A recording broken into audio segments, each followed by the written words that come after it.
What's up, guys? I'm Jonesy, and welcome to another episode of Jonesy Comics. Alright, so I'm recording this right now, and I have no idea when it's going to come out, but this is a very special episode of Comic Theater in honor of Ant-Man coming out in theaters. But unfortunately, as you guys know, I was not able to get this out before the movie came out because it is such a long first issue. What I'm reading here is Ant-Man issue 1. It's from the Marvel Now series, and since he's in the Avengers, it actually ties into the Avengers Now series. But this is really cool. I haven't been keeping up with the series during and after Secret Wars here, but for anybody who's interested, they saw the movie and they're interested in reading Ant-Man, it's still definitely a great place to pick up. It's gonna go through an origin story kind of a thing, and there's a couple of parts that might make you go, wait, what? But overall, they did a really good job of telling the story from the beginning and letting you know what's going on. Otherwise, there are definitely some classic Ant-Man stories, and I think there's actually a huge Marvel Masterworks book of Ant-Man. So definitely, if you're interested in reading Ant-Man now that you've seen the movie, or if you want to just refamiliarize yourself, that's a word.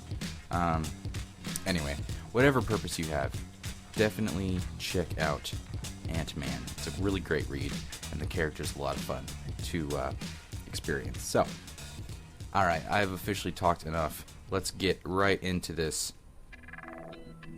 Ant-Man, issue 1. When Hank Pym, the original Ant-Man, retired from the job, another man rose to the occasion. Stole the costume. None other than Scott Lang. His somewhat sordid past behind him, Scott took on the size-changing, ant-communicating abilities of Ant-Man. My name is Scott Lang. I'm Ant-Man. Okay, fine. I'll be the first to admit it.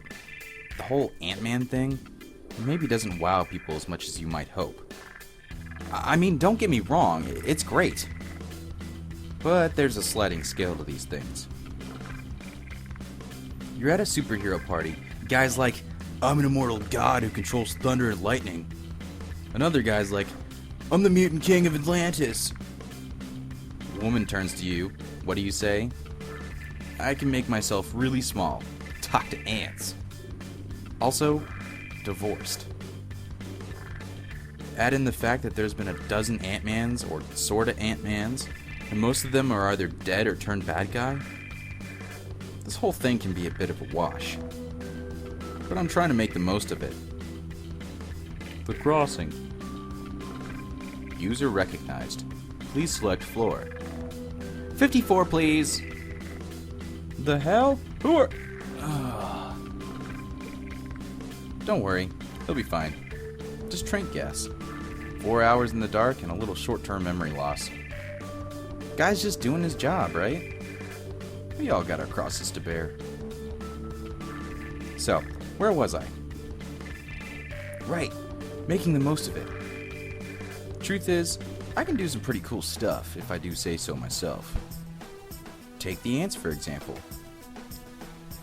Great for getting to those tough to reach places. Good job, Chuck Barris. Yes, I named them. It's important to let your employees know you value them, and believe me, these little guys respond to positive reinforcement. Now, granted, sophisticated electronics might not be their specialty, but what they lack in brains, they make up for in numbers. See, there are over 10,000 trillion ants on the planet at any given time. That's 1 million ants for every person, says Google. More than enough to open a 2-ton steel door, for example. I've also read that they make up the world's largest living biomass. But that was a Yahoo Answers thing, so I have no idea if that's right. Point is, with that many of anything, you'd be amazed what you can do. Like burglary. Man, look at this place. Rich guys, right? That is one big TV. And at this point, sure, it'd be fair for you to ask, "Hey, Ant-Man, why'd you break into some rich guy's apartment? You said at the party you were a superhero." And I'd tell you, well, it's not just any rich guy. But now, hold on, before you get all finger-waggy and judgmental, I do have a very good reason for doing this. Or, money. One of the two. Earlier today, New York City.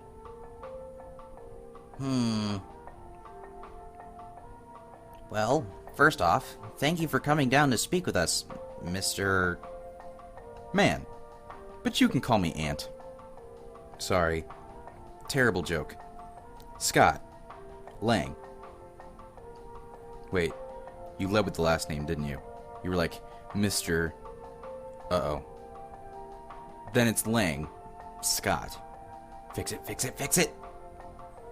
Wait, maybe that wasn't clear. My name's not Lang Scott, it's Scott Lang. It's getting worse, idiot! You can call me Scott. Stop talking now. Ah, yes, here it is. Well, Mr. Lang, as I was saying, thank you for coming down to speak with us. And thank you for accepting a double-sided resume. Yes, unconventional, that. Apparently it's the default setting at Kinko's. Kinko's? I had no idea. Then, if you want to go back and do it again, they charge you for another print job, which means you gotta refill your card. It's fine, really. But before we begin the interview, I did need to ask you about something. In your preliminary paperwork, under the box, "Have you ever been convicted of a felony?" you checked yes. Was that an error, or? No, that's right. I've been to prison. See, I used to be really good at stealing things. Well, actually, I'm still really good at stealing things. I just don't do it as much. I mean, at all. Promise. Anyhow, so I'm really good at stealing things. And then I got married, which meant I needed things. So I stole them. But eventually, it wasn't really my fault. I had some issues with my coworkers. It doesn't matter, just I got caught. Which ironically ended my marriage. I don't know if that meets the technical definition of irony. I'm bad at that kind of thing. Probably should have stolen an English textbook or two at some point. When I got out, I swore I'd never go back to a life of crime again. And I didn't. Until I did. But I had a reason. A good one this time. I've got a daughter, Cassie. And back then, she was pretty sick with a heart condition. And there was this doctor, Erica Sondheim, who seemed like maybe she could fix her. The problem was, I couldn't get to her. She was locked up in this top-secret high-level security research site. So I, maybe stole the Ant-Man suit and used it to help me get in there. Which I know is bad. But it turned out to be a good thing. Sondheim was being held hostage by this crazy multinational CEO guy, Darren Cross. He'd gotten these weird powers from a super pacemaker. Then he was harvesting organs from homeless people to keep himself alive. I don't know. It was a whole thing. The point is, that guy was an ass. So, after I rescued her from Cross, Sondheim did save Cassie's life. And Hank Pym, the guy who built the Ant-Man stuff, showed up and told me I could keep the suit. Actually a pretty decent guy once you get past the whole created a genocidal robot determined to eradicate mankind thing. He's one of my references. You, gotta flip it over. It's on the back of the second page, I think. So anyway, after that, I figured I'd try being a superhero. I mean, I had the costume, I had ants, I had a compelling backstory even. And I guess I was doing okay. I was with the Avengers for a little while, the Fantastic Four a couple of times. Just nothing quite stuck, you know? Yeah, some impressive affiliations here, Mr. Lang, but I can't help but notice. gaps? A quite large one here near the end. Ah, that's right. That's when I was dead. Dead? Just for a little bit. Actually, that reminds me. I don't have a social security number anymore. Wasn't sure if that would be an issue. For payroll or whatever. You hear that? Way ahead of himself. Probably spent his first check already. Tony! Mr. Stark. Fellas, I think I can take this one from here, Owen. You wore the costume to the interview? I don't really have a suit right now, per se. Doesn't matter. We didn't need to do this to begin with. Ah, great. You know, I tried to tell them. I used to work here. Whoa. This is Stark Industries. Totally different company from Stark International. New board, different holdings. Just ask the SEC. No, I meant you didn't need to do an interview because you're not going to get the job. Wait, what? Yeah, the interviews are just for show. Legal stuff. I've already handpicked my finalists. What are you talking about? I'm perfect for this. Head of Security Solutions? A new department at Stark Industries? That's me! I mean, who knows how to not get your stuff stolen better than the guy who used to steal your stuff? Yeah, I get the rationale. But, look, Scott, we go back a ways. And to be honest, I like you. Always have. But what you were saying in there about the Avengers, the Fantastic Four, how it never stuck. Does that guy know you bug his office? Don't know if you're aware of this, pal, but there's a common factor there. You.